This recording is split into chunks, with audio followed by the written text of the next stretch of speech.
চরম বিষণ্ণতা একাকিত্ব আক্ষেপে যদি নিজের অস্তিত্ব ধীরে ধীরে ক্ষয়ে যায়, তাহলে ধরে নেয়াই যায় এই পৃথিবীতে কেউ কারো না, কেউ কারো জন্য নয়। নির্দিষ্ট কিছু অভিমান, কিছু অভিযোগ আর কিছু দীর্ঘশ্বাস একত্রিত হয়ে যাওয়ার পর নিজেকে হারিয়ে ফেলে মানুষ। নিজেকে নিজে হারিয়ে ফেলার মতো বিষাক্ত স্বাদ ও অতৃপ্ত অনুভূতি কতটা যন্ত্রণাদায়ক হতে পারে তা বর্ণনা করার ক্ষমতা স্বয়ং তারও নেই যে পরিস্থিতিতে আছে। ভেতর থেকে কতটা ভেঙে যাওয়ার পর আর কিছু ভেঙে যাওয়ার ভয় থাকে না, কতটা আঘাত নিজের মধ্যে পোষণ করে রেখে দিলে বিচ্ছেদের ব্যথা স্পর্শ করে না, আর কতটা স্বপ্ন অসম্পূর্ণ রয়ে গেলে আর কোনো স্বপ্ন থাকে না, তা অনুমান করার ক্ষমতা কারও নেই। আমি একজন ব্যর্থ মানুষ বলছি। এখন আমার অস্তিত্ব ছিটেফোঁটা জীবন্ত, তবে সম্পূর্ণভাবে ক্ষয়ে গেলে মিশে যাব ধুলোবালিতে, কুয়াশায় কিংবা মেঘের সাথে।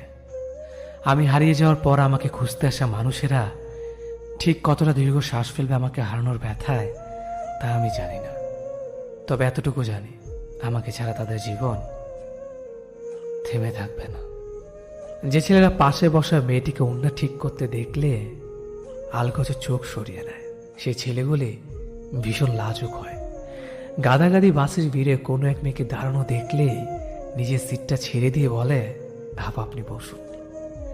মেয়েটি একটা কৃতজ্ঞতার হাসি দিয়ে বসে ঠিকই, তারপর তাদের দিকে আর ফিরে তাকায় না। সে ছেলেগুলি চিরকালে অগোচরে থেকে যায়। সেই ছেলেগুলি টিউশনের টাকা একটু একটু করে খরচ করে। মাসের শেষের দিনগুলোতে খাবার বিল দেওয়ার ভয়ে সকালবেলা না খেয়ে ক্লাসে ছুটে। মা ফোন করে জানতে চায়, বাবা দুপুরে কি খেয়েছিস? হাতের শুকনো পাউরুটির দিকে এক পলক তাকিয়ে উত্তর দেয়, পুঁইশাক বেগুন দিয়ে ইলিশ মাছ আর ডাল। দুপুরের অসহ্য রোদে কোলাহলের রাস্তায় ৮ কিলো হেঁটে ছেলেটি টিউশনে যায়। ক্রিং ক্রিং করে পকেটের ফোনটা জানান দেয় বাবার ফোন। কপালের ঘাম মুছে মলিন হয়ে থাকা স্যান্ডেলের দিকে তাকিয়ে বলে, হ্যাঁ বাবা, ভালো আছে আমি। এতটুকু বয়সে ছেলেগুলোর কেন জানি প্রবল আত্মসম্মান বোধ এসে ভর করে। বাড়ি থেকে টাকা চাইতে লজ্জা পায়। এই ছেলেদের একজন করে প্রেমিকা থাকে। হুট খোলা রাস্তায় চলতে চলতে একদিন প্রেমিকার হাত চেপে ধরে। 1 কাপ মালাই চা দুজন ভাগ করে খেতে গিয়ে হাসতে হাসতে গড়িয়ে পড়ে। প্রিয়সী শ্যামবর্ণের বড় বড় চোখের দিকে তাকিয়ে কবিতা রচনা করে। তারপর একদিন প্রেমিকার বিয়ের কাঠ হাতে নিয়ে নিষ্ক্রিয় দর্শকের মতো দাঁড়িয়ে থাকে। রাতের বেলায় পাশে শুয়ে বন্ধুটি ঘুমালে মুখে বালিশ চেপে চোখে জল ফেলে। পুরুষের কান্নায় কোনো শব্দ থাকতে নেই। বন্ধুদের আড্ডায় প্রথম সিগারেট টান দিয়ে খুসখুস করে কেসে ওঠে। প্রথম প্রেমের সাথে সাথে তার ফুসফুস প্রথম নিকোটিনেরও স্বাদ পায়। এরপর বর্তমানের তাড়নায় অতীতকে ভুলে গিয়ে আবার চলতে থাকে। ঈদ পুজোর ছুটিতে বাসের ট্রেনের ঝুঁকিতে এক প্রকার গলিত হয়ে সে মায়ের কোলে পৌঁছায়। মায়ের প্রচণ্ড ধমক খেতে খেতে ব্যাগ থেকে বের করে একটা তাঁতের শাড়ি, ভাইয়ের জন্য 2টো টি-শার্ট। মায়ের রাগান্বিত চোখের আড়ালে ছেলেটি দেখতে পায় এক টুকরো হাসি। ছুটে চলা যান্ত্রিক ছেলেটির কাছে যা কিনা এক চিলতে সুখ। সেই ছেলেদের মাঝে কয়েকজন লড়াই করতে করতে হয়ে ওঠে বিসিএস ক্যাডার বা মস্ত বড় অফিসার। তখন তাদের ঘিরে ইতিহাস রচনা হয়।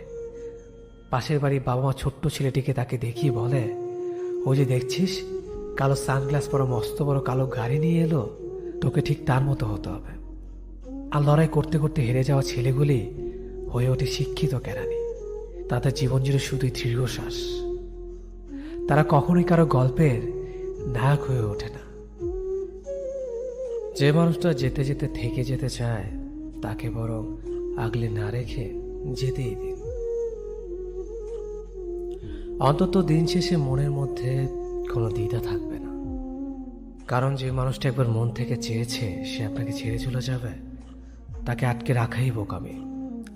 আপনি হয়তো ভাবতে পারেন মানুষটি আপনার জন্য থেকে গেল, কিন্তু বিশ্বাস করেন কোনো একদিন এই মানুষটি আপনাকে আঙুল তুলে বলবে, যখন যেতে চেয়েছিলাম যাওয়াটাই বোধহয় ভালো ছিল। এই যে তার মনে দোটানা ভাবটা আপনার জন্য ভালোবাসা নয়, বরং সে সুযোগের অপেক্ষায় রয়েছে। কারণ বর্তমানে বেশিরভাগ সম্পর্কে এটা ঘটে থাকে। সম্পর্কগুলো তো অনেকটাই দ্বিধাবোধ এসে জায়গা করে নেয়। অনেকে একটা সম্পর্কে জড়ানোর পরেও দ্বিধায় থাকে, ভাবতে থাকে এর চেয়ে বেটার অপশন আমি ডিজার্ভ করি, বা এর থেকে ভালো কেউ যদি আমার জীবনে আসে। এই মনোভাবগুলো যে কোনো সম্পর্ককে একদিন টেনে বিচ্ছেদের দ্বার প্রান্তে নিয়ে আসে।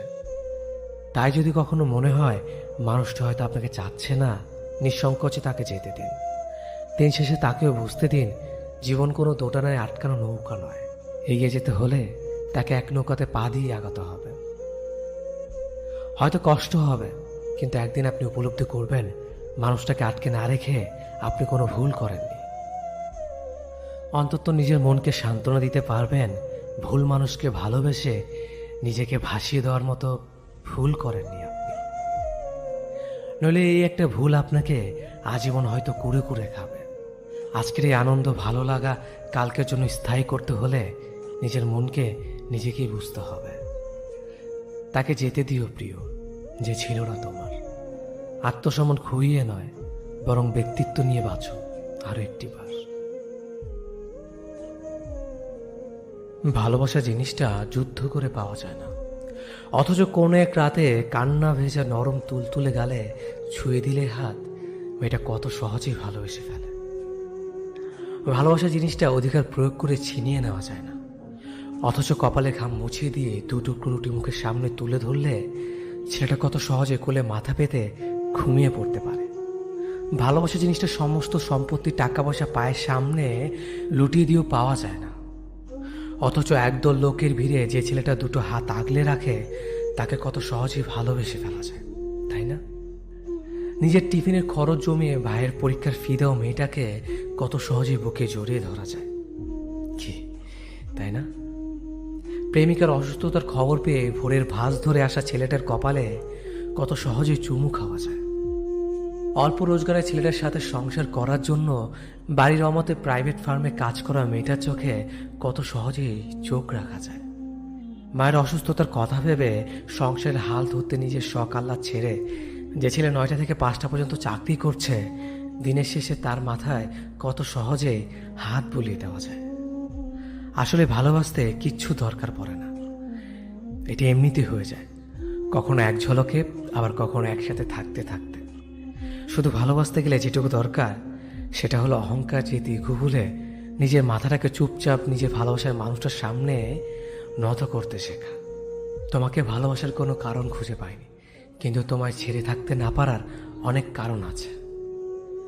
তাই থেকে যেতে চাই তোমার সাথে, যদি পারো আমায় তুমি আগলে রেখো।